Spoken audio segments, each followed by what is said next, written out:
बात करूंगा वो मैं बात करूंगा forces and law of motion की। ये एक वन शॉट रिवीजन है, ठीक है। आप इसको ध्यान से पढ़ना और मैं कहूँगा कि इससे वीडियो के बाद आप कोशिश करना कि आपके बहुत सारे क्वेश्चंस हैं जो फोर्स से रिलेटेड, ये फोर्स क्या होता था, फोर्स के लॉ ऑफ मोशन क्या क्या होते हैं, क्यों हम कैसे हम लॉ ऑफ मोशन खुद भी बना सकते हैं। आई थिंक ये वीडियो के आगे आपको समझ में आएगा, तो ध्यान से सुनो। अब अगर हम बात करें फोर्स, तो फोर्स आप छोटी क्लासों से पढ़ते हुए आ रहे हो, आपको समझाया होगा टीचर ने कि पुश और पुल, किसी भी चीज़ को अगर हम पुश या पुल करें तो हम क्या कर रहे हैं, फोर्स लगा रहे हैं। मैं इसको थोड़ा सा अलग अंदाज में थोड़ा सा इसमें ऐड ऑन करूंगा आपके लिए, ठीक है, क्योंकि इसमें क्या कोई भी आप एफर्ट लगा रहे हो, सबसे पहले फोर्स क्या है, एक एफर्ट है। ये एफर्ट क्या हो सकता है, किसी रुकी हुई चीज़ को क्या करने के लिए, मोशन में लाने के लिए, या मोशन वाली चीज़ को रेस्ट पे लाने के लिए। समझ पा रहे हो मेरी बात को? अगर रेस्ट वाली चीज़ को आप मोशन में लाओगे तो कुछ ना कुछ फोर्स अप्लाई करोगे। फोर्स किसी मोशन वाली चीज़ को रोकोगे तो भी क्या अप्लाई कर रहे हो, आप फोर्स अप्लाई कर रहे हो। अब मैं कुछ एग्जांपल देना चाहूँगा। आई थिंक आप वीडियो से पीछे आवाज़ है उससे डिस्ट्रैक्ट मत होना, चलती रहेगी बीच। तो सबसे पहले अगर मैं बात करूँ, मैं आपको कुछ एग्जांपल दूंगा तो आप मेरे को बताना कि ये फोर्स के एग्जांपल है या नहीं है। ये आपके पेपर में पूछे जा सकते हैं।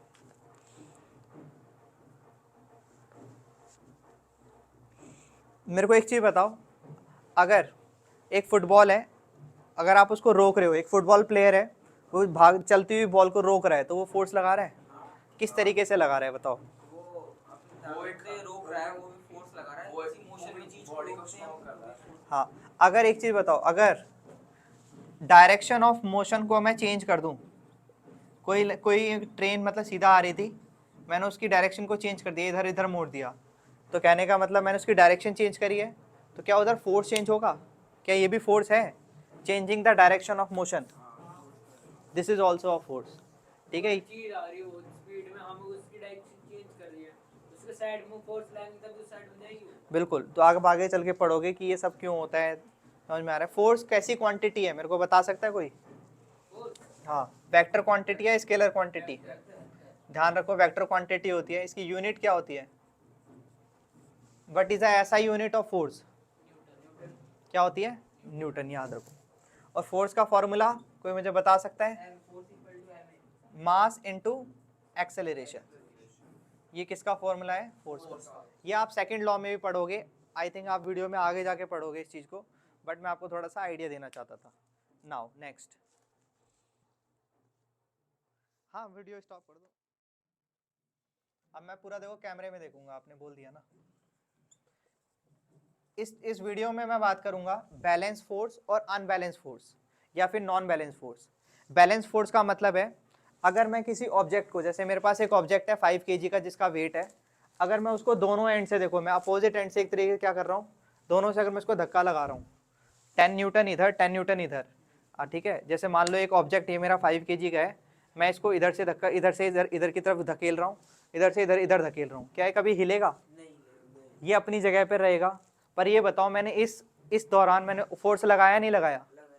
बट फोर्स लगी है, दोनों साइड क्या है, इक्वल एंड अपोजिट है, तो यहाँ पर क्या होगा, नो मोशन ऑफ ऑब्जेक्ट। तो अभी थोड़ी देर पहले ही मैं आपको पढ़ा रहा था, अगर मोशन ऑफ ऑब्जेक्ट नहीं है, इधर क्या है, फोर्स लगी है पर फोर्स कैलकुलेट करेंगे तो जीरो आएगी। हाँ, नेट फोर्स क्या आएगा हमारा, जीरो। हम क्या बोलेंगे, एक 10 और एक माइनस में 10। हाँ, हमेशा याद रखो नेट फोर्स। नेट फोर्स का मतलब क्या होता है, ऐड होने के बाद, ठीक है। यहाँ पर जैसे 10 न्यूटन लगा, यहाँ से 10 न्यूटन लगा, दोनों को अगर मैं ऐड करूंगा तो मेरा नेट क्या आएगा, जीरो, ठीक है। अगर मैं इधर बात करूं, इस केस में बताओ, मैं एक साइड से क्या कर रहा हूँ, एक ये मेरा 5 kg का मास है, इधर से धक्का लगाया और मैं आगे से भी इसको खींच रहा हूँ, तो ये मूव करेगा, तो यहाँ मोशन होगा, क्या होगा, मोशन होगा, फोर्स भी होगा। नेट फोर्स कितना होगा, कोई बता सकता है? तो दोनों को हम क्या कर देंगे, सिंपल ऐड कर देंगे।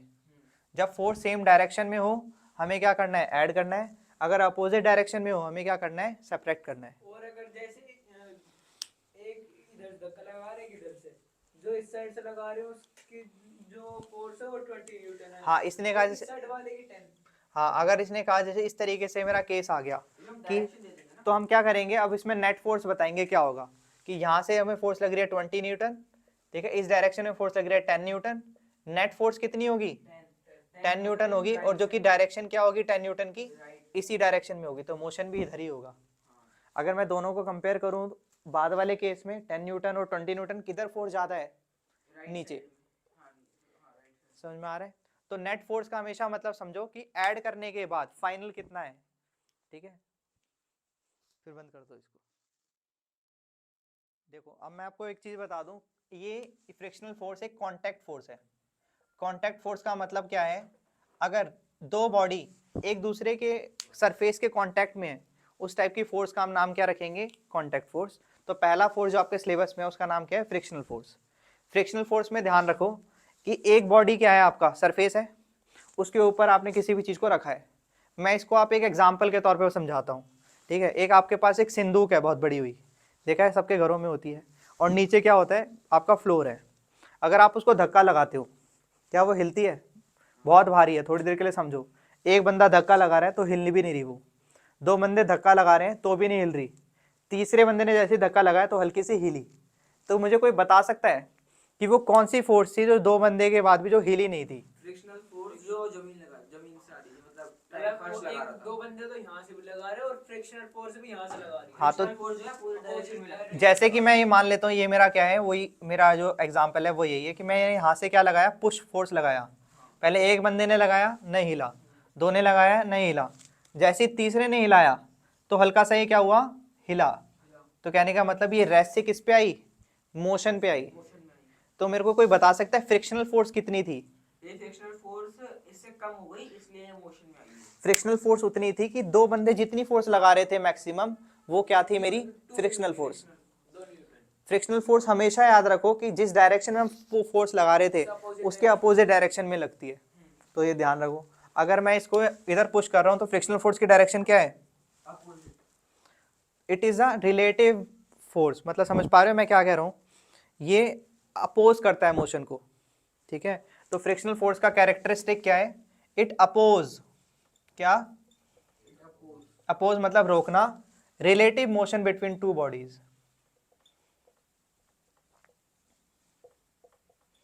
ये हमारे लिए जरूरी भी है, जैसे कि वॉकिंग के लिए बहुत जरूरी है, ठीक है। It is necessary also. Walking के लिए क्या है? बहुत जरूरी है। अगर फ्रिक्शन नहीं होगा तो हम चल पाएंगे?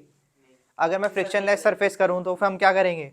स्केट लेके ही चलेंगे फिर, कि फिसलते हुए आया करेंगे। ट्यूशन में भी मैं फिसलते हुए आपको पढ़ाता रहूंगा यहाँ पे, है ना।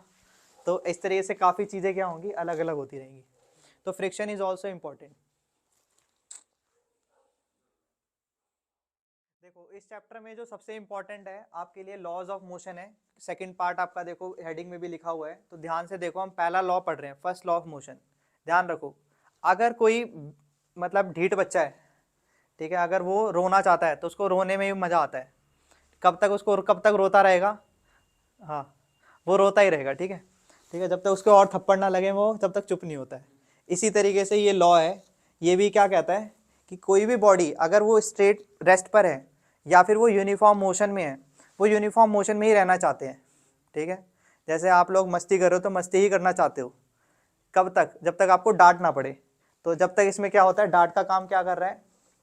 एक्सटर्नल फोर्स, ठीक है। एक्सटर्नल फोर्स मतलब आपकी डांट पड़ रही है, मतलब मम्मी या किसी से भी, तभी जाके तुम शांत होते हो, गेम वेम को तभी छोड़ते हो। एक्सटर्नल फोर्स भी कौन सी? अनबैलेंस होनी चाहिए। अभी थोड़ी देर पहले हम पढ़ रहे थे कि अगर कोई भी बॉडी अगर बैलेंस फोर्स है तो मोशन होता ही नहीं है, अगर अनबैलेंस फोर्स है वही क्या कर सकता है? मोशन करेगा। तो किसी भी बॉडी को हमें रोकना है, रेस्ट से किसी मोशन में लेके आना है, तो हमें क्या कराना पड़ेगा? फोर्स लगानी पड़ेगी। किसी भी बॉडी को यूनिफॉर्म मोशन में उसको रोकना है तो क्या लगाना पड़ेगा? फोर्स लगाना पड़ेगा। तो ये बॉडी ये यही कहता है, a body continues to be in state of rest और यूनिफॉर्म मोशन इन स्टेट, कब तक? Unless it is compelled by an external force, ठीक है। इसी लॉ का नाम क्या है? लॉ ऑफ इनर्शिया भी कहते हैं हम इसको। आई थिंक आपको थोड़ा क्लियर हुआ, मेरे एग्जांपल से आई थिंक आपको ज़्यादा क्लियर हो गया होगा। कर दो बंद, छोटी छोटी बनाई। अब हम बात करेंगे इनर्शिया की। इनर्शिया क्या होता है? अगर कोई भी बॉडी जिस स्टेट में रहना चाहे, इस प्रॉपर्टी का नाम क्या होता है? इनर्शिया। अगर कोई बंदा रेस्ट पे रहे तो रेस्ट पे ही रहना चाहता है, तो इस प्रॉपर्टी का नाम क्या है? इनर्शिया। तो हम इसको क्या बोलेंगे? ये भी दो तरीके का हो सकता है। पहला हम पढ़ेंगे इनर्शिया ऑफ रेस्ट, मतलब कोई बॉडी अगर रेस्ट पर है तो रेस्ट पे ही रहना चाहता है, जैसे ही कोई मोशन आता है वो रजिस्ट करता है उसको। तो इनर्शिया हमेशा क्या करेगा? मोशन को रजिस्ट करेगा। ध्यान से देखो, मैं लिख देता हूँ, इट मोशन या फिर मैं लिख देता हूँ इट रेजिस्ट मोशन। ये मोशन को हमेशा क्या करेगा, रेजिस्ट करेगा। अगर इनर्शिया ऑफ रेस्ट है तो किसको रेजिस्ट करेगा, रेस्ट मोशन में आने को क्या करेगा, रेजिस्ट करेगा। इसका कोई एग्जाम्पल बताओ, जो आपने छोटी क्लास में पढ़ा होगा। जैसे आप बस में जा रहे हो, ठीक है, अगर बस यहाँ बस एकदम खड़ी हुई है, ठीक है, यहाँ पर मेरा क्या है, स्टेशन है, बस स्टैंड है, ये बस एकदम खड़ी हुई है, एकदम आप बैठ गए जल्दी से जाके, यहाँ पे बैठने के बाद आप सो गए, तो आप रेस्ट पर हो एकदम से। फिर मोशन जैसी अचानक से ड्राइवर ने स्टार्ट करी गाड़ी को, तो आप रेस्ट पे रहना चाहते हो ना, तो आपको जर्क लगता है आगे की तरफ। क्या लगता है, जर्क लगता है आगे की तरफ, बंदे को जर्क लगा आगे की तरफ। It is due to, jerk किस कारण से लगा, ड्यू टू इनर्शिया ऑफ, बोलो, इनर्शिया ऑफ रेस्ट के कारण लगा। समझ में आ रहा है, ठीक है। कोई बंदा रेस्ट पे था, रेस्ट पे रहना चाह रहा था, जैसी ही गाड़ी स्टार्ट हुई, इंजन स्टार्ट हुआ तो गाड़ी मोशन पे आई, वो रेस्ट पे रहना चाहता था, एकदम से उसकी बॉडी क्या हुई, आगे की तरफ हुई। आगे की तरफ ही क्यों गई, पीछे की तरफ क्यों नहीं गई? क्योंकि मोशन आगे की तरफ हुआ है। ब्रेक लगाता आगे की तरफ से लगे ना कि नीचे की बॉडी तो रेस्ट पे थी एकदम से, और एकदम से ब्रेक लगा तो आगे ही तो जाएंगे। ब्रेक लगने में तो पीछे जाते हैं ना। आई रेस देंगे तो पीछे तो जाएगा, गाड़ी एकदम से आगे देख झटका देगा तो पीछे की तरफ। अगर हम सो रहे हैं एकदम से, सही कह रहा है वो, ये नहीं, मैंने गलत बोल दिया ना, ये सही कह रहा है। मैंने गलत बोल दिया ना, मिटा दो इसको, बंद करो 2 minute. Let's talk about inertia. Inertia क्या होता है, inertia is a property of a body, जो मोशन वो इट रेजिस्ट इट्स मोशन, मतलब वो अगर मोशन में है तो मोशन को रेजिस्ट करेगा, या फिर अगर रेस्ट पर है तो वो किसको रेजिस्ट करेगा, रेस्ट को रेजिस्ट करेगा, ठीक है। अब हम बोलेंगे ये 2 टाइप का होता है, इनर्शिया ऑफ रेस्ट और inertia of motion. Inertia of rest के लिए मेरे पास एक एग्जांपल है। जैसे मान लो एक बस है, बस स्टैंड पे खड़ी है, ठीक है, यात्री उसमें बैठने लगे, ड्राइवर अचानक से आया और उसने गाड़ी को स्टार्ट कर दिया। तो आपको पता होगा जैसे कोई भी बंदा बैठा है, उसके पैर वगैरह सब स्टेशनरी होंगे, एकदम से गाड़ी जब स्टार्ट होगी, पैर मूव करेंगे आगे की तरफ, तो ऊपर वाली बॉडी क्या आ जाएगी, पीछे की तरफ। तो आपको पता है ये जो जर्क लगा, बैकवर्ड जर्क लगा, कैसा जर्क लगा, जैसे इंजन स्टार्ट हुआ, इट इज ड्यू टू, आपको क्वेश्चन में ध्यान से लिखना है, inertia of rest. Backward movement of passengers in a bus is due to inertia of rest. अगर हम बात करें, बस चल रही है, ठीक है, चलते चलते बहुत दूर तक चली गई और ब्रेक लगा, ठीक है, तो इनर्शिया ऑफ मोशन, सारे के सारे पैसेंजर, उनको आदत थी ना कि हाँ भाई हम चल रहे हैं चल रहे हैं चल रहे हैं, तो मोशन में थे सारे के सारे, ठीक है। एकदम से जो उसका फ्लोर था वो चलता जा रहा था, फिर एकदम से रेस्ट हुआ, वो रुक गया, तो सारे के सारे पैसेंजर एकदम से क्या आगे की तरफ आते हैं, ठीक है। देखा होगा आपने बस में कभी, एक्सपीरियंस करा हो तो this is forward movement of passenger when driver applies brake is due to inertia of motion, is due to inertia of motion. क्योंकि इनर्शिया कहता है कि वो चाहता नहीं कि वो रुके, वो क्या चाहता है, हमेशा मोशन में रहे, इसीलिए इनर्शिया की डेफिनेशन ये है। मेरे को लगता है आपको ये थोड़ा सा क्लैरिटी आई होगी और इसके ऊपर आपके क्वेश्चन आंसर आ सकते हैं। अब बात करेंगे अगली वीडियो में सेकंड लॉ ऑफ मोशन की।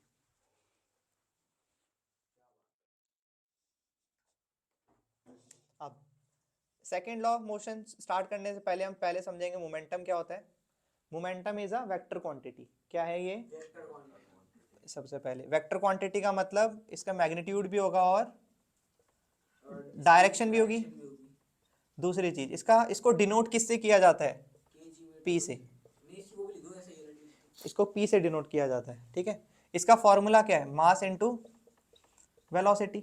और ये पी के ऊपर ये क्या, इसका ठीक। मतलब क्या होता है भैया? वेलोसिटी मतलब ये वेक्टर क्वांटिटी है। अच्छा, इसका मतलब हाँ वेक्टर, ये मैं मिटा देता हूँ। तो वेलोसिटी, मास इनटू वेलोसिटी होता है। तो डायरेक्शन क्या होगी मोमेंटम की, जिस डायरेक्शन में वेलोसिटी है। समझ में आ गया आपको, मतलब direction momentum equals to direction of velocity, समझ में आ गया। अब मास की ऐसा यूनिट क्या होती है, केजी। वेलोसिटी का ऐसा यूनिट मीटर पर सेकेंड। तो इसको हम ऐसे लिख सकते हैं, केजी मीटर पर सेकेंड। ये किसकी यूनिट है, ये इसकी मोमेंटम की यूनिट होती है। क्लियर। अब मोमेंटम के कुछ एग्जांपल बता सकते हो। देखो, एक मेरे पास एक गन है, ठीक है, गन, बंदूक, इसके अंदर से क्या जा रही है, एक बुलेट है, फायर करी हमने। पहले अगर हम बात करें, जब ये बुलेट इसके अंदर थी, इसकी वेलोसिटी कितनी थी, जीरो। जैसे हमने फायर करी तो इसकी वेलोसिटी कुछ थी, मान लेते हैं 100 मीटर पर सेकेंड। अच्छा, ये हमसे पूछे कितना फोर्स आया अब हमारे जमीन हाँ, से हुआ। तो ये चेंज इन मोमेंटम हुआ नहीं हुआ? गन का पहले बुलेट का मास कितना था? 10 ग्राम, बाद में भी 10 ग्राम है। 10 ग्राम है। तो मुझे बताओ चेंज इन मोमेंटम कितना हुआ, कैसे बताओगे? ये इसमें क्या M V minus change in momentum कैसे निकालते हैं? देखो बच्चों जो भी वीडियो में देख रहे हैं, final momentum minus initial momentum. Final velocity mass into velocity final minus mass into velocity initial, ऐसे लिखेंगे।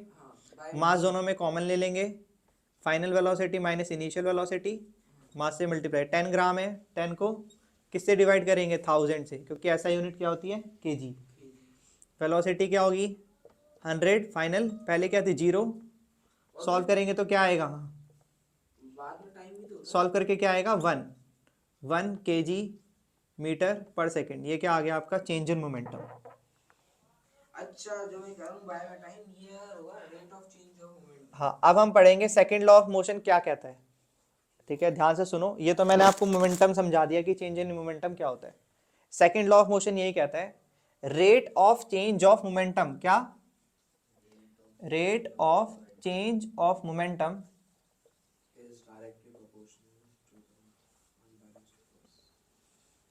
ठीक है, rate of change in momentum is directly proportional to force. Is directly proportional to force. Force लिख देता हूं मैं, ठीक है। आपने पढ़ा था ना, दो तरीके की फोर्स होती है, बैलेंस या अनबैलेंस। मोशन सिर्फ कहाँ होता है? तो हम लिखेंगे directly proportional to unbalance force. समझ में आया? अब मुझे कोई बता सकता है फोर्स कितनी होगी? फोर्स का मतलब क्या होगा? Change in momentum. ऊपर क्या लिखूंगा मैं? Change in momentum. रेट का मतलब होता है टाइम, तो अपॉन टाइम। यही किसका फॉर्मूला है? फोर्स का। अब मैं देखो इधर ये लिख सकता हूँ, force is equal to mass into velocity final minus velocity initial, bracket बनाया, चेंज इन मोमेंटम ऐसे ही निकाला था हमने, अपॉन टाइम, टाइम लिख दिया। ठीक है, तो इसको हम ऐसे लिख सकते हैं, mass final velocity minus initial velocity upon time. ये क्या होता है? Rate of change of momentum और फोर्स दोनों अलग अलग चीजें। Rate of change of momentum upon time, या rate of change of momentum क्या है? Change in momentum upon time. Rate का मतलब होता है टाइम के साथ। हाँ, रेट का मतलब टाइम के साथ। ठीक है ना। अब ये देखो, ये क्या होता है? Change in velocity upon time, acceleration. तो फोर्स का ये फॉर्मूला भी निकल के आ गया, हाँ, ये आई है मेरी डेरिवेशन। नोट कर लो आप। और ये एक चीज बताओ, जो आपने पहले वाला फॉर्मूला लिखा था वो वाला P इक्वल टू। जब आप हायर क्लासेस में पढ़ोगे तो आपको इस तरीके से लिखा मिलेगा m, इसकी जगह आपको डेल्टा वी लिख के दे देंगे अपॉन टीम। डेल्टा वी का मतलब क्या होता है? Change in velocity. तो इस पूरे की जगह पे क्या लिख सकते हो? एक्सेलरेशन। अब एक बार वो वाला बताओ ना। p is equal to M V. अब मैंने कहा change in momentum upon time, तो इसको ऐसे लिखा जाएगा, डेल्टा पी बाई टी। हम इसको भी तो ऐसे लिखेंगे, m delta we upon T. आपको पता है डेल्टा पी अपॉन टी क्या होगा? फोर्स किसके आधार पे? From second law of motion. आ रही है बात समझ? सेकेंड लॉ ऑफ मोशन यही कहता है ये फोर्स होता है, फोर्स लिख दिया। और इसकी जगह हम क्या लिख सकते हैं? मास इनटू एक्सेलरेशन। तो सारी चीज़ें अगर आप देखो तो सेम ही है और बहुत ही आसान है याद करना। Change in momentum upon time, मतलब change in momentum upon time, बस यही क्या होता है? हमारा फोर्स होता है। ठीक है, बस मिटा दो अब तो। मिटाना पता भी होगा। To an every action there is equal and opposite reaction. ठीक है, एक बच्चे ने एक को थप्पड़ मारा, उसने दूसरे को थप्पड़ मार दिया वापस। ठीक है, ये मैं हाँ, अगर जैसे आपने किसी बॉडी को एक 4 से 10 न्यूटन से आपने क्या करा? उसको धक्का लगाया, क्या आपको बॉडी वापस 10 न्यूटन से धक्का लगाएगी? लगाएगी। लगाएगी। यही क्या कहता है आपको? Newton's law, third law of motion. मैं आपको एक एग्जांपल देता हूँ। मैंने आपको फ्रिक्शन में भी एक एग्जांपल दिया था। आपके पास एक भारी ब्लॉक है जिसको एक बंदा पहले धक्का मार रहा है तो वो हिल नहीं रहा, दूसरा बंदा भी धक्का मार रहा है तो हिल नहीं रहा। तो मुझे कोई बता सकता है कि वो कितना फोर्स एक्सर्ट कर रहा है अपोजिट डायरेक्शन में, जो कि फ्रिक्शनल फोर्स के रूप में था? कितना था? जितना वो दोनों मिलके लगा रहे थे। जैसे मान लो दोनों बॉडी मिलके दो, एक बंदा मिलके एक लगाता है 50 न्यूटन। लेकिन इस लॉ के हिसाब से उस केस में तो और अलग ही चीज होनी चाहिए थी। बताओ क्या? उसमें ये होना चाहिए था, आप बताया है reaction as an equal reaction, हमने धक्का लगाया था वो भी तो उतना ही लगाएगा फिर फोर्स इस लॉ के हिसाब से। हाँ बिल्कुल, तो फिर तो हिलना ही नहीं चाहिए था वो। मैं ये कह रहा हूँ, मेरी बात सुनो अब ध्यान से, ठीक है? जैसे इस बच्चे का डाउट है, ये भी आपको क्लियर हो जाएगा। मेरे पास एक बॉडी है जिसके पास हमने पहले एक ने धक्का लगाया 50 न्यूटन से तो वो नहीं हिला, दूसरा बंदा एक और आया 50 न्यूटन से तो भी वो नहीं हिला, तो टोटल फोर्स कितना लगा? 100। तो 100 अपोजिट डायरेक्शन में इसको लग रहा होगा, समझ रहे हो? उठते भी नहीं है। जैसे ही तीसरा बंदा आया, ठीक है, उसका उसने फोर्स लगाया मान लो 50 न्यूटन, ये हिल गया। कहने का मतलब 150 न्यूटन जब आया तो फ्रिक्शनल फोर्स से ऊपर हो गया, अपोजिट फोर्स एक्ट करने से ऊपर ही हो गया, तभी वो हिल पाया। आ रही है बात समझ? तो मुझे बता सकते हो कि फ्रिक्शनल फोर्स कितनी थी? 100 न्यूटन। 100 न्यूटन मतलब फ्रिक्शन फोर्स भी एक लिमिट में ही होगी, एक लिमिट में होती और है। जैसे लिमिट पार होगी वो चीज हिल जाएगी। ये आपने बहुत अच्छा वर्ड बोला, ये जो लिमिट में होती है, हमेशा फ्रिक्शनल फोर्स क्या होती है? एक लिमिट में होती है। वो लिमिट डिसाइड करती है आपकी रफनेस क्या है सरफेस की, क्या क्या चीज़ों पे और भी चीज़ें निर्भर होती है। तो ये जब ये 100 न्यूटन तक जो कहानी चल रही थी वो थर्ड लॉ ऑफ मोशन नहीं था, समझ में आ रहे हो? इवन पता है आपको वॉकिंग के लिए भी क्या चाहिए? आपको क्या चाहिए? Third law. आप हम जब चलते हैं तो पहले पीछे की तरफ हम ये करते हैं, फिर हम उसको रिएक्शन हमें आगे की तरफ मिलता है हमारे फुट को। तो ये भी क्या है? मतलब वो अर्थ में धकेलती है, हाँ पैर यूं करेंगे तो वो ऊपर तो आएगा ही। ठीक है, तो walking is also a example of third law of motion. और मुझे कोई एग्जाम्पल बता सकता है? और एक ये वो फायरिंग गन, टेबल बुक ये आपने ऐसे लैपटॉप रख रखा है इसके ऊपर, firing gun, firing a gun, एक गन को हमने फायर किया, ठीक है, तो फोर्स आगे की तरफ लगी, तो उसका हमें उसका इसका रिएक्शन क्या लगा? पीछे लगा, तो हम उसको बोलेंगे एक्शन रिएक्शन। ये वाला बताओ, ये टेबल पे आपने ऐसे लैपटॉप रख रखा है, बताओ क्या बताएं इसमें? इसमें भी तो इसमें यही होगा कि लैपटॉप एक फोर्स लगा रहा है, उसकी फोर्स वो नीचे की तरफ आए ना तो इक्वल करने के लिए देखो, फोर्स लगा एक रही है। ये कह रहा है कि एक लैपटॉप इधर रखा हुआ है, ठीक है, ये रहा आपका लैपटॉप बन गया, ठीक है, लैपटॉप का जो वेट है वो नीचे की तरफ लग रहा है, ग्राउंड की तरफ, इसके ठीक अपोजिट डायरेक्शन में एक फोर्स लग रही है ऊपर की तरफ, इसीलिए ये स्टेशनरी रखा हुआ है। अगर मान लो नीचे फोर्स, ऊपर कौन सी फोर्स लग रही है? उसको बोलते हैं हम नॉर्मल फोर्स। क्या बोलते हैं? नॉर्मल फोर्स पढ़ते हैं, ये आप आगे पढ़ोगे, ठीक है। और जो नीचे लगती है उसको हम क्या कहते हैं? वेट। वेट क्या होता है? mg। एमजी तो मैग्नीशियम होता। mg का मतलब मैग्नीशियम नहीं है, mg का मतलब है मास और ग्रेविटेशनल फोर्स, पता मुझे आता। ठीक है। तो यहाँ तक हो गया आपका। रॉकेट पर्पल, रॉकेट के लिए भी क्वेश्चन आता है कि रॉकेट कैसे मूव करता है, तो वो नीचे वो प्रेशर मारता और वो फिर ऊपर जाता। तो नीचे क्या हुआ? एक्शन, ऊपर क्या मिला उसको? रिएक्शन। आई थिंक ये आपको क्लियर होगा। इस चैप्टर में इतना ही है, खत्म चैप्टर। जो इस टॉपिक से रिलेटेड है, जो आपके एग्जाम में मेरे को लगता है कि बहुत इंपॉर्टेंट है और वो आ सकते हैं, ठीक है। आपके सामने देखो फर्स्ट क्वेश्चन है, a truck starts from rest and rolls down a hill with a constant acceleration, it travels a distance 400 metre in 20 second, find its acceleration. हमें सबसे पहले क्या फाइंड करना है? एक्सेलरेशन। और दूसरी चीज क्या फाइंड करनी है? फोर्स फाइंड करनी है, ठीक है। जिसका मास कितना है? ट्रक का आपको मास दिया हुआ है 7 टन, ठीक है। सबसे पहले हम क्या लिखेंगे? गिवन लिखेंगे, ठीक है। स्टार्टिंग देखो, ये ट्रेवल स्टार्ट्स फ्रॉम, तो इनिशियल स्पीड क्या है इसकी? 0। It rolls down with a hill, constant acceleration, acceleration की वैल्यू क्या है? कांस्टेंट है, ठीक है। दूसरी चीज v कितना, डिस्टेंस कितना दिया हुआ है? 400 मीटर चलता है, टाइम कितना दिया हुआ है? 20 सेकेंड। अब आपको किसी भी इक्वेशन ऑफ मोशन को इस्तेमाल करके आप ए की वैल्यू निकाल सकते हो। हाँ हाँ, फाइनल वेलोसिटी हमें पता नहीं है, कोई दिक्कत नहीं है। 3 इक्वेशन ऑफ मोशन हम जानते हैं, s equal to U T plus half A T square. हमें एक्सेलरेशन निकालने का मतलब है, क्योंकि हमें एक्सेलरेशन पूछा हुआ है।